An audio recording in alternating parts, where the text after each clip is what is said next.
भारत और संयुक्त राज्य अमेरिका के बीच इस उतार चढ़ाव के दौर में खटास, कड़वेपन के दौर में कुछ मिठास के भी क्षण आए, कुछ मधुरता के भी क्षण आए, कुछ सहजता भी आई।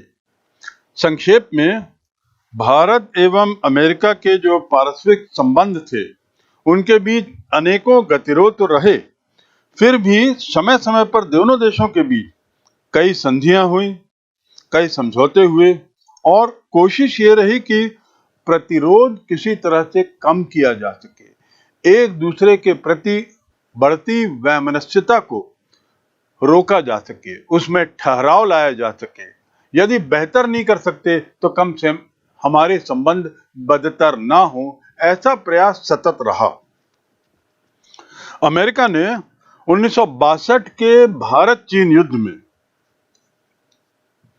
बिना शर्त भारत की सैनिक मदद की थी और भारत की आर्थिक मदद भी की थी। उस काल में अमेरिका द्वारा भारत को चीन के खिलाफ मदद किया जाना स्वाभाविक ही था, क्योंकि अमेरिका जहां पूंजीवादी परंपरा का पोषक था, जहां लोकतांत्रिक परंपरा का पालन करता था, वहीं चीन न केवल साम्यवादी था बल्कि लोकतंत्र के ठीक विरुद्ध एक दलीय प्रणाली का प्रणेता था और उसका पोषक भी था। 1965 और 1971 के भारत पाक युद्ध के समय अमेरिका ने पाकिस्तान का साथ दिया और इस बदलती परिस्थिति में अमेरिका के द्वारा पाकिस्तान को साथ दिया जाना भी उतना ही स्वाभाविक था जितना अमेरिका के द्वारा भारत को मदद किया जाना भारत चीन के युद्ध के दौरान। दूसरे शब्दों में कह सकते हैं कि अंतरराष्ट्रीय राजनीति में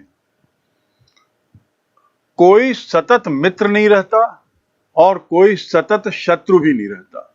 Nobody is eternal friend and nobody is eternal enemy. आवश्यकताओं के अनुसार, जरूरत के अनुसार रिश्ते बदलते रहते हैं, बिगड़ते रहते हैं, संबंध बनते रहते हैं, संबंध बिगड़ते रहते हैं। ये उदाहरण अमेरिका का भारत के प्रति जो रवैया रहा सन 62 में, सन 65 में, सन 71 में, ये इसका स्पष्ट उदाहरण है। लेकिन 1977 के बाद देखते हैं कि दोनों के संबंध, भारत और अमेरिका के संबंधों में कुछ सुधार हुआ, थोड़ी मधुरता आई, थोड़े बेहतर हुए। सन 1980 से सन 1984 तक भारत में इंदिरा गांधी के प्रधानमंत्रित्व का काल था।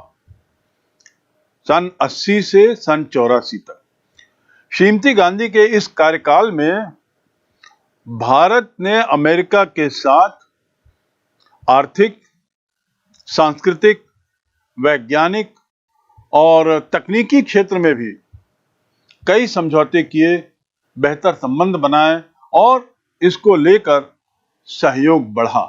यानी मूल रूप से जो आने वाले दशक, आने वाले शतक के जो बिंदु थे, यानी आर्थिक प्रगति, सांस्कृतिक विचारधाराओं का आदान प्रदान, वैज्ञानिक और तकनीकी मामलों में जो प्रगति थी, उसको लेकर भारत और अमेरिका में कुछ समझौते हुए जो बेहतर होते हुए रिश्तों का परिचायक था।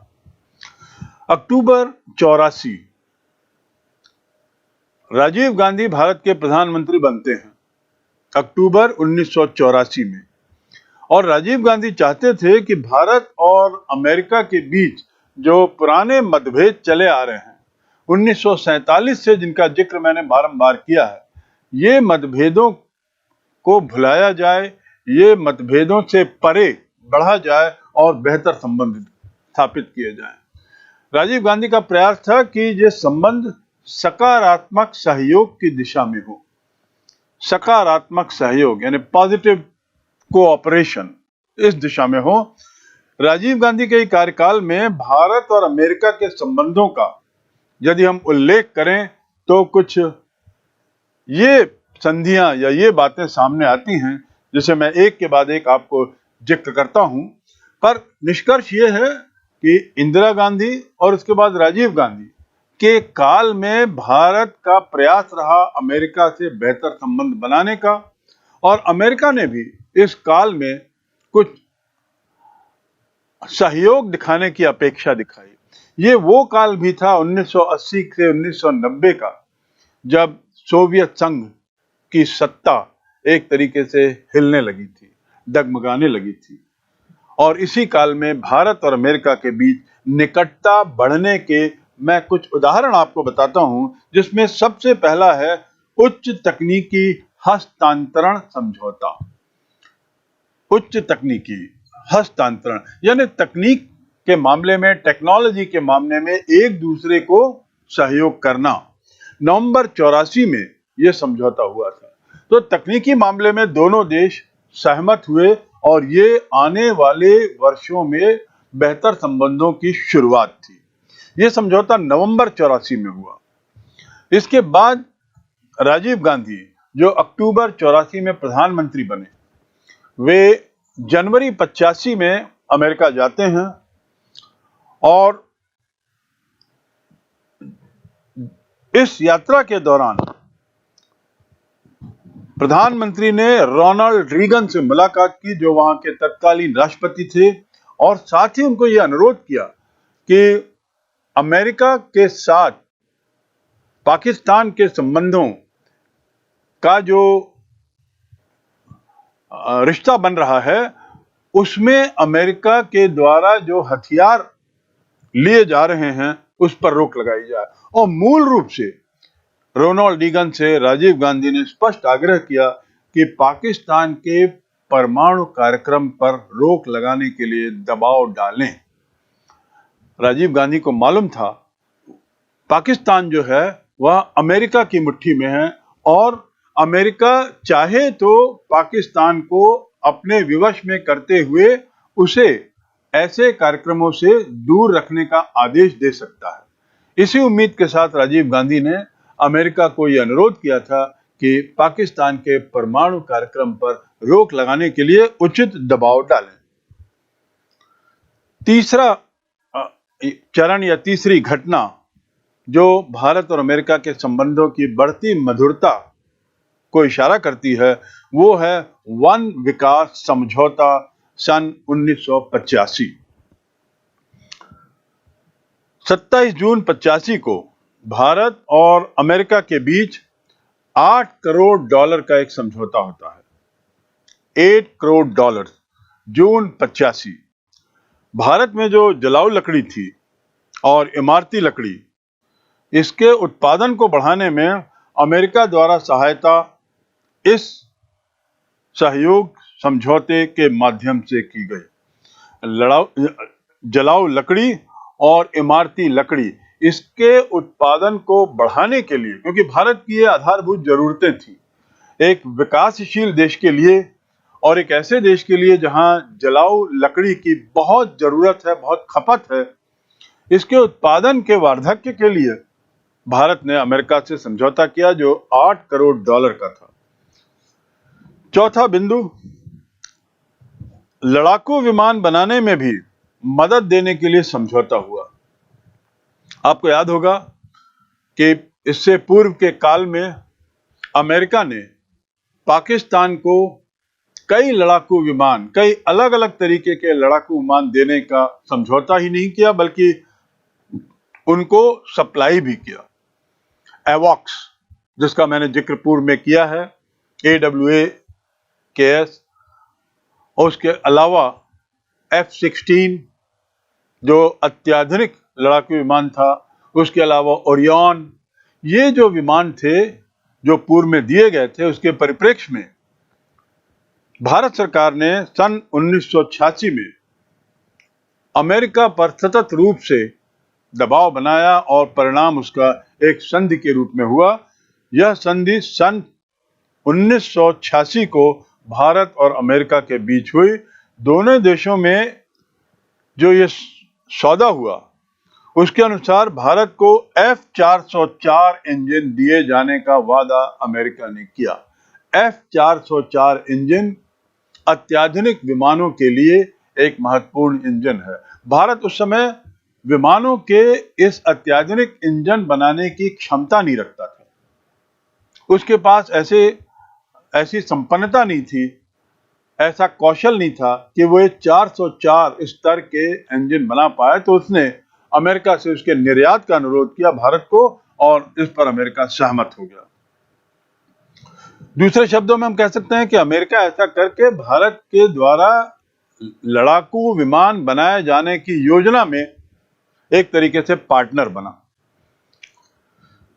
पांचवा बिंदु बढ़ते बेहतर संबंधों की ओर जो इशारा करता है वह है सुपर कंप्यूटर के मामले में भारत और अमेरिका के बीच में जो संबंध स्थापित हुआ। 9 सितंबर 87, 9 सितंबर 1987 नई दिल्ली में अमेरिकी राजदूत और भारत के विदेश सचिव के बीच में समझौता हुआ, जिसमें अमेरिका ने भारत को सुपर कंप्यूटर देने का एक तरीके से वादा किया और सुपर कंप्यूटर टेक्नोलॉजी भारत को ट्रांसफर करने की अनुमति दी। राजीव गांधी की दूसरी अमेरिका यात्रा हुई 1989 में, अक्टूबर 1989, और इसमें पुनः उनकी मुलाकात राष्ट्रपति रोनाल्ड रीगन से होती है और अन्य अमेरिकी नेताओं से होती है, जो इस बात को बताती हैं कि दोनों के बीच के संबंध, अमेरिका और भारत के बीच के संबंध अब बेहतर हो चले हैं। भले ही धीरे धीरे लेकिन सतत रूप से उनके संबंधों में सुधार हो रहा था। राजीव गांधी के बाद वीपी सिंह, विश्वनाथ प्रताप सिंह, चंद्रशेखर, ये जब प्रधानमंत्री बनते हैं तो इनके काल में भी कुछ बेहतर हुआ। चंद्रशेखर का काल दिसंबर 89 से 1991 जून तक का है, जो उस समय प्रधानमंत्री थे। ये लगभग 1.5 वर्ष प्रधानमंत्री रहे और इस काल में भारत और अमेरिका के जो संबंध थे वो सामान्य बने रहे, न कोई इसमें ज्यादा वृद्धि हुई अच्छे संबंधों में, न किसी तरह की गिरावट आई। भारत अमेरिकी संबंधों में सहजता, मधुरता की बात करें तो सन 1991 से 1996 यानी पीवी नरसिम्हा राव का प्रधानमंत्रित्व काल, थोड़ा जाने कि इस समय भारत के संबंध में कैसे थे, भारत के अमेरिका से संबंध कैसे थे 1991 से 1996। वैसे हमने 1995 की एक घटना का जिक्र कर दिया है, 1998 की भी एक घटना का जिक्र किया है, 1995 301 पेटेंट वाला और 1998 में परमाणु परीक्षण। नरसिम्हा राव के काल में ये वो काल है 1991 का, जब रूस का सोवियत संघ का विघटन हुआ, एक महाशक्ति समाप्त हुई, पूरी दुनिया एक ध्रुवी दुनिया की ओर अग्रसर होती दिखी और रूस जो है वो सोवियत संघ का उत्तराधिकार बन के सामने आया। तो ये वो काल है जब शीत युद्ध की समाप्ति और रूस सोवियत संघ के विघटन से भारत भी थोड़ा सा चिंतित हो गया था, क्योंकि भारत का थोड़ा झुकाव तो सोवियत संघ की ओर था ही, भौगोलिक दृष्टि से भी उसकी निकटता थी। तो इस बदलते परिप्रेक्ष्य में 1991 का नक्शा यदि आप देखें और उसे 1996 तक यदि आप देखें तो आप पाएंगे कि विश्व काफ़ी बदल गया था। एक तो सोवियत संघ के 15-16 देश नए तैयार खड़े हो गए, सोवियत संघ जैसा देश समाप्त हो गया, रूस संयुक्त राष्ट्र संघ में उत्तराधिकार बना और अमेरिका अब इन देशों में दखल देने की कोशिश कर रहा है अपना प्रभाव बनाने के लिए। ऐसी स्थिति में विश्व युद्ध समाप्त हो जाने से अंतर्राष्ट्रीय स्थिति में बड़ा गुणात्मक परिवर्तन आया, क्वालिटेटिव डिफरेंस, और इसका परिणाम क्या हुआ कि भारत और अमेरिका के संबंध भी थोड़े रचनात्मक हुए, थोड़े बेहतर हुए। एक रचनात्मक प्रभाव पड़ा और द्विपक्षीय संबंधों को मजबूत करने के अनेक प्रयास किए गए, ऐसा हम देखते हैं। यद्यपि 1995 और 1998 के मामले बड़े सीरियस मामले थे जिसने अमेरिका भारत के संबंध को काफ़ी बिगाड़ा, लेकिन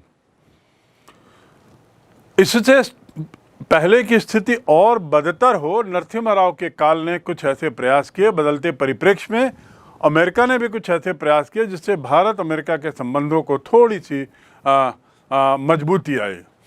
इसमें पहला उदाहरण है राष्ट्रपति बुश। सुरक्षा परिषद के सदस्यों की जो शिखर बैठक हुई थी 1991 में, उसमें नरसिम्हा राव ने तत्कालीन राष्ट्रपति जॉर्ज डब्ल्यू बुश से मुलाकात की। रक्षा के क्षेत्र में भी एक दूसरे के साथ उच्च स्तरीय बातें हुई, उच्च स्तरीय यात्राएं हुई। रक्षा का मामला, डिफेंस, आर्म्स, सैनिक मामलों को लेकर भारत और अमेरिका के बीच में बार बार तनाव आ रहा था। एवॉक्स, टोही विमान, उसके बाद जो अन्य तरीके के साजो सामान अमेरिका, ओरियन और अन्य तरीके के साजो सामान जो अमेरिका पाकिस्तान को समय समय पर दे रहा था, उससे भारत की चिंता बढ़ी थी। और भारत ने दूसरे दौर, काहे की दौड़, हथियारों की दौड़, हथियारों की होड़ को लेकर चिंता जाहिर की थी इस क्षेत्र में। परिणाम स्वरूप क्या हुआ कि दोनों के बीच में अब इस बदलते स्थितियों में भारत और अमेरिका के बीच नरसिम्हा राव काल में कई उच्च स्तरीय यात्राएं, वार्तालाप हुए। ऊर्जा के क्षेत्र में भी 1994 में समझौता हुआ, 4 संधियां हुई और दोनों देशों की जो कंपनियां थीं इनके बीच में संधि हुई, जिसमें ऊर्जा को लेकर उसकी क्षमता, तेल की खोज के लिए प्रौद्योगिकी यानी टेक्नोलॉजी, अनवरत ऊर्जा यानी नॉन पेरिशेबल, सतत रूप से मिलने वाली ऊर्जा के बारे में रिसर्च, स्वच्छ कोयला, प्रौद्योगिकी और पर्यावरण संरक्षण, ऐसे मामलों को लेकर भारत और अमेरिका के बीच में कई संधियां हुई, जो एक बहुत बड़ा ऐतिहासिक कदम था। क्योंकि आने वाले दशक में या आने वाले शतक में, आने वाली शताब्दी में ये मामले बड़े अहम थे। ऊर्जा का मामला, पर्यावरण का मामला, सतत ऊर्जा का मामला, तेल की खोज, बढ़ती हुई तेल की मांग, प्रौद्योगिकी आदि आदि। इस पर भारत के द्वारा 1994 में अमेरिका के साथ कुछ संधियां हुई जो बड़ी ऐतिहासिक मानी जा सकती हैं और नरसिम्हा राव के काल का एक मेजर पड़ाव माना जा सकता है। चौथा बिंदु मधुर संबंधों का, उसके उदाहरण व्यापार के संबंधों पर जोर। आपको याद होगा 1998 भारत के लिए बहुत बुरा समय था। एक और जहां भारत परमाणु शक्ति हासिल कर लिया था और शक्तिशाली देशों की पंक्ति में आ खड़ा था, वहीं दूसरी ओर आर्थिक दृष्टि से भारत को अमेरिका ने बहुत गहरी चोट पहुंचाई जब उसने आर्थिक प्रतिबंध लगाए परमाणु परीक्षण के विरोध में। अब इसको और उसके बाद जो कई बैठकें हुई, कुछ सफलता नहीं मिली। भारत अमेरिका के बीच व्यापार के संबंधों का जोर इससे पहले की घटना है। 19 जून 1995 भारत के वाणिज्य मंत्री, तत्कालीन वाणिज्य मंत्री और अमेरिकन वाणिज्य मंत्री ने व्यापार संबंधों को बढ़ाने का वादा किया और इस प्रकार हम देखते हैं कि पूर्व के तनाव के बावजूद, भारत के रूस से बढ़ते हुए संबंधों के बावजूद, भारत से अमेरिका के सतत विरोध के कई मुद्दों पर उसके बावजूद दोनों देशों में व्यापार सतत रूप से बढ़ रहा था, क्योंकि व्यापार दोनों के हित में था, दोनों की जनता के हित में था। और 1995 का ये समझौता बहुत मायने रखता है। 1995 में जो समझौता हुआ व्यापार को लेके, और दोनों जो देश हैं वे जॉइंट वेंचर और व्यापार बढ़ाने में सहमत हुए। जॉइंट वेंचर मतलब संयुक्त उद्यम, संयुक्त उद्योग खोलना और एक दूसरे का व्यापार बढ़ाना। इसी व्यापार को लेकर आगे जब अमेरिका ने देखा कि भारत उनकी नहीं सुन रहा है परमाणु मामले में, तो इसी पर अमेरिका ने चोट पहुंचाई थी।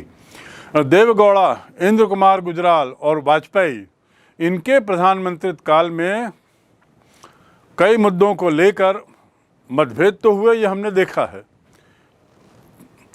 नाभिकीय और मिसाइल के अप्रसार को लेकर इसरो पर पाबंदी लगाई गई, क्रायोजेनिक टेक्नोलॉजी को लेकर पाबंदी लगाई गई, पाकिस्तान को हथियारों की पूर्ति पर लेकर भारत ने विरोध किया, CTBT पर भारत ने हस्ताक्षर नहीं किए और मई 1998 के परीक्षण में जो प्रतिक्रिया हुई वो बड़ी तीव्र थी।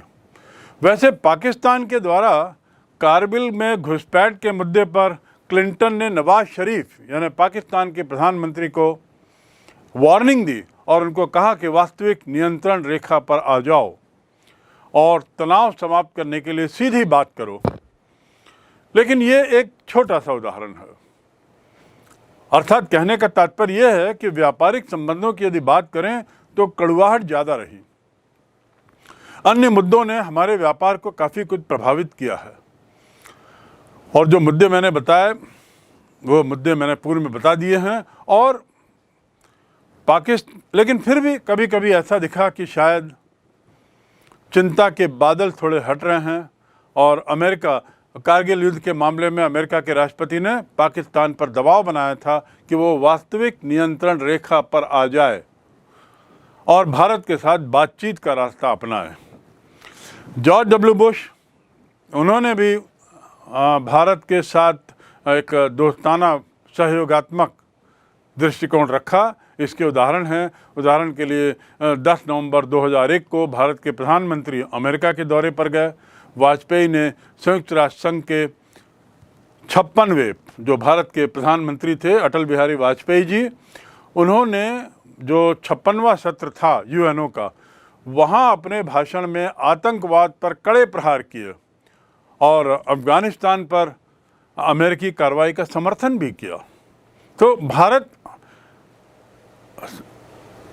विश्व के हित में जिस चीज़ को सही समझता था उसके अनुरूप वह समय समय पर रूस को, सोवियत संघ को या अमेरिका को समर्थन करता था या उनका विरोध करता था। अफगानिस्तान के मामले में तो उसने संयुक्त राष्ट्र संघ के मंच से हमारे तत्कालीन माननीय प्रधानमंत्री अटल बिहारी वाजपेयी ने अमेरिका का समर्थन किया है। अटल बिहारी वाजपेयी के शासनकाल में भी भारतीय परमाणु परीक्षणों के बाद अमेरिका से भारतीय संबंधों में कटुता तो आई। 1998 में परमाणु परीक्षण हुआ था जिसका जिक्र मैंने पूर्व में किया है और इस परमाणु परीक्षण के विरोध में अमेरिका ने बड़ा सख्त रवैया अपनाया था और इसका एक कारण यह भी था कि भारत ने सतत रूप से CTBT पर हस्ताक्षर करने से इनकार कर दिया था। इस बात की चर्चा भी पूर्व में की जा चुकी है, आपको बताया जा चुका है कि CTBT क्या है। तो एक और हम comprehensive test ban treaty CTBT का फुल फॉर्म है कॉम्प्रिहेंसिव टेस्ट बैन ट्रीटी। परमाणु बम की टेस्टिंग के लिए जो विश्व स्तर पर जो संधि विभिन्न देश कर रहे थे, भारत उसमें हिस्सा नहीं, उसके खिलाफ था।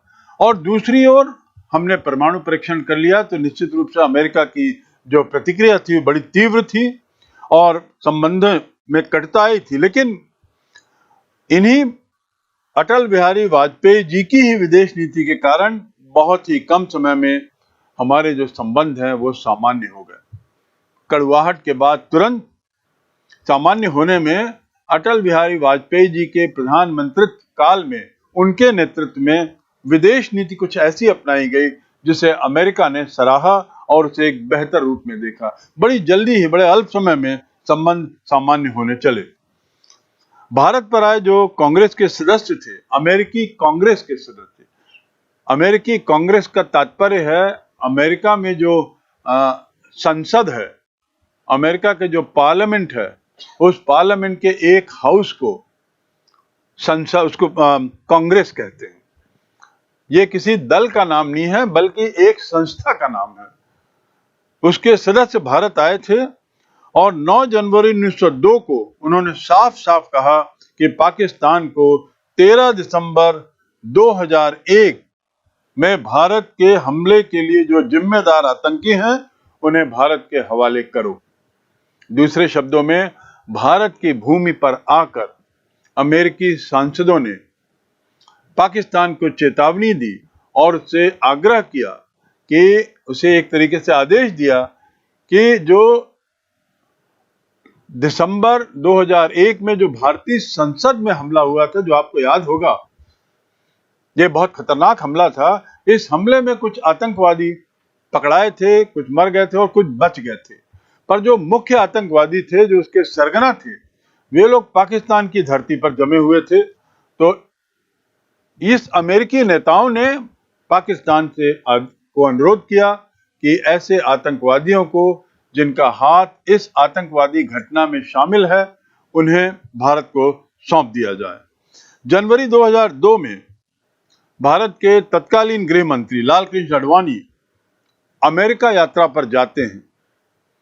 देखिए, दिसंबर में हमला होता है, दिसंबर 2001 में, और जनवरी 2002 यानी जस्ट एक माह बाद भारत के गृह मंत्री लालकृष्ण आडवाणी वे अमेरिका जाते हैं और अमेरिका के विदेश मंत्री से मुलाकात करते हैं, कॉलिन पॉवेल जिनका नाम था।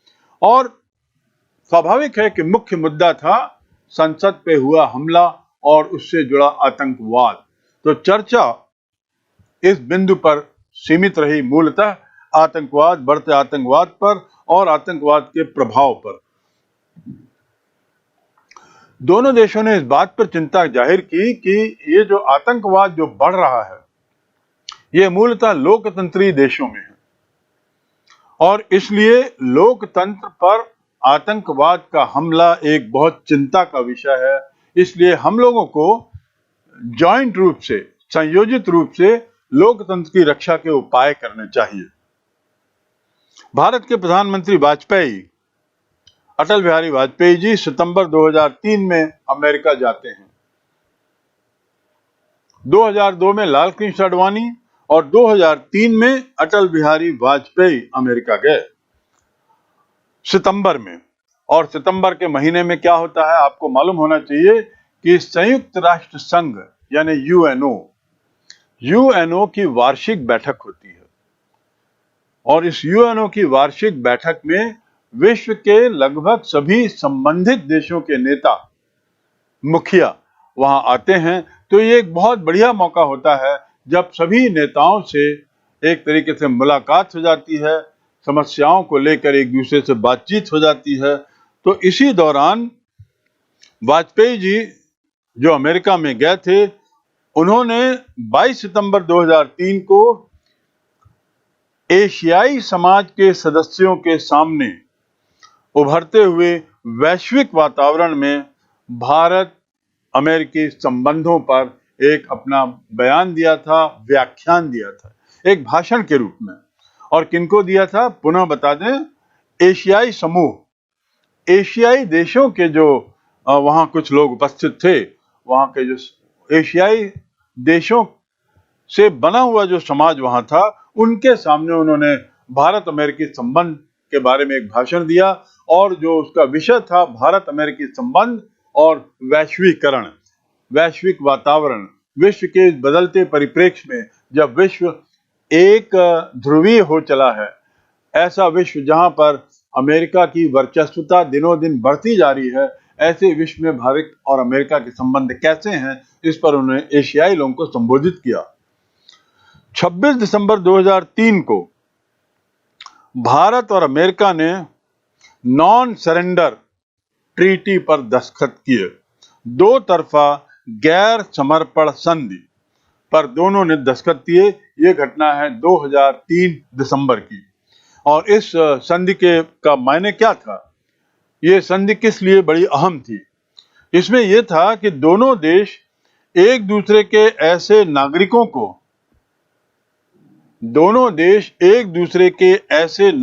को, जिन पर नरसंहार या मानवता के खिलाफ अपराध या युद्ध अपराध का आरोप है, वो आपसी सहमति के बिना किसी अंतर्राष्ट्रीय न्यायालय को नहीं सौंपेंगे।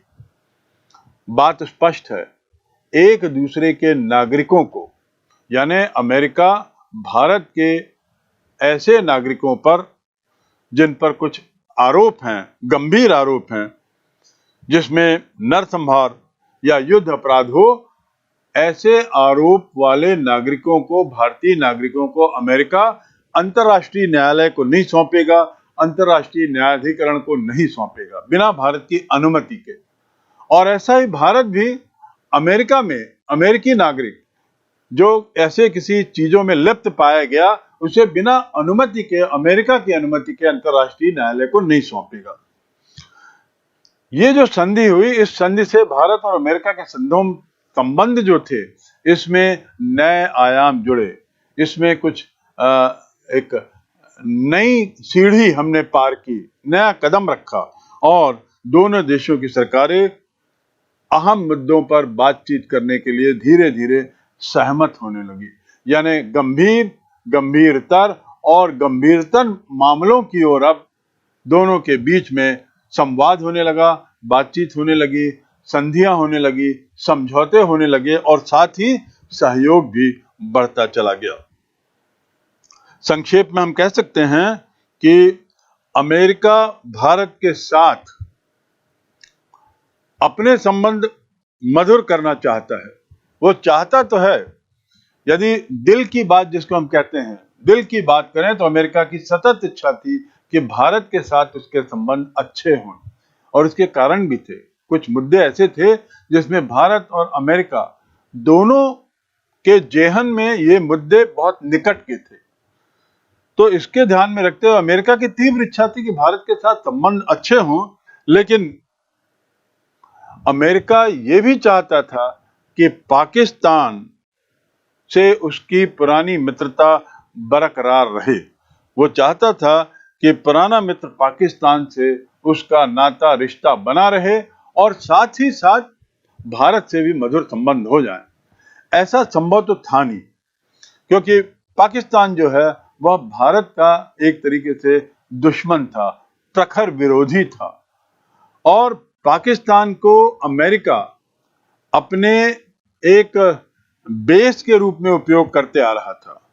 सैनिक बेस के रूप में तो नहीं, लेकिन अपने मार्केट को, अपने व्यापार के उद्देश्य से, चाहे वो सैनिक हथियारों का व्यापार हो, चाहे अन्य तरीकों का व्यापार हो, चाहे अफगानिस्तान की समस्या हो, इन सब मुद्दों को लेकर पाकिस्तान इस दक्षिण एशियाई क्षेत्र में अमेरिका के लिए एक आधार बना था और साथ ही पाकिस्तान को भारत के खिलाफ अमेरिका एक तरीके से उसका उपयोग करना चाहता था। तो पाकिस्तान भारत से मधुर संबंध बनाने से दूर वो तो अमेरिका की ओर जा रहा था और अमेरिका भारत से मधुर संबंध बनाने की इच्छा रखते हुए भी नहीं बना पा रहा था, क्योंकि वह पाकिस्तान के साथ अपनी दोस्ती को हटाने का जो वो था मादा, उसको संवरण नहीं कर पा रहा था।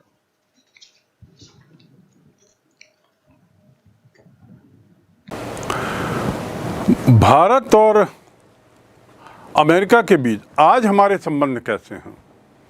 भारत और अमेरिका के संबंध कैसे थे ये तो हमने जाना। तनाव के क्या कारण थे ये हमने जाना। तनाव के कारणों के बाद उसके परिणामों को भी हमने जाना। भारत को क्या नुकसान हुआ, क्या फ़ायदे हुए, ये हमने जाना और इसके कई उदाहरण भी देखे। उसके बाद के दौर में हमने ये भी जाना कि कैसे संबंध सोवियत संघ के विघटन के बाद बदले, गुणात्मक रूप से कैसे भारत और अमेरिका के संबंधों में 1990 के बाद बदलाव आया। यानी हमने इस प्रश्न का भी हल कर लिया है कि भारत अमेरिकी संबंधों में 1990 में के बाद आए हुए बदलाव का जिक्र करें और उदाहरण दें।